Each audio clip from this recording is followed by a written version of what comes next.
चलो अब चैप्टर के दूसरे शब्द पे आते हैं, धर्म।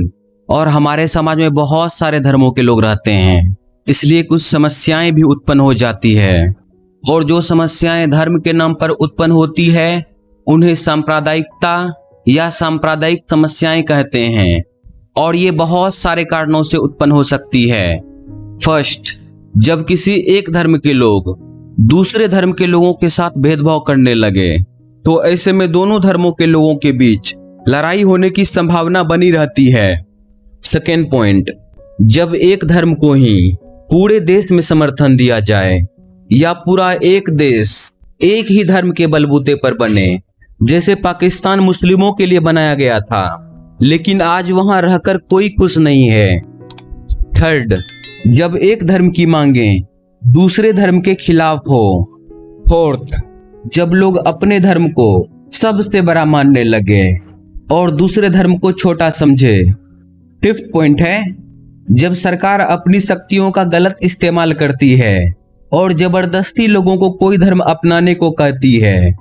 तो यारों, हमारे देश में ये सब चीजें ना हो, इसलिए हमारे देश के संविधान निर्माताओं ने हमारे देश को धर्मनिरपेक्ष राज्य बना दिया। तो चलो अब भारत की कुछ खास विशेषताएं देखते हैं जो इसे धर्मनिरपेक्ष बनाते हैं। पहला तो हमारा संविधान किसी भी धर्म को विशेष दर्जा नहीं देता है, जैसे इस्लाम को पाकिस्तान में दिया जाता है और ईसाई धर्म को इंग्लैंड में। सेकेंड पॉइंट, हमारा संविधान हम सभी को किसी भी धर्म का पालन करने की आजादी देता है। थर्ड, हमारा संविधान किसी के साथ भी भेदभाव नहीं होने देता, खास करके किसी के धर्म के आधार पर। फोर्थ, हमारा संविधान सरकारों और अदालतों को अनुमति देता है कि वे धर्म से संबंधित फैसले ले ताकि समाज में सुख और शांति बनी रहे। फिफ्थ, यह एक एग्जाम्पल है, जैसे हमारे संविधान ने छुआछूत पर प्रतिबंध लगा दिया है और यदि किसी धर्म में ये सभी चीजें देखने को मिलती है तो हमारा संविधान हमें यह कहता है कि कोई उसका पालन नहीं करेगा। और अब तुम मेरी एक बात का पालन करो और एक छोटा सा ब्रेक ले लो। मिलते हैं इसी अध्याय के अगले भाग में।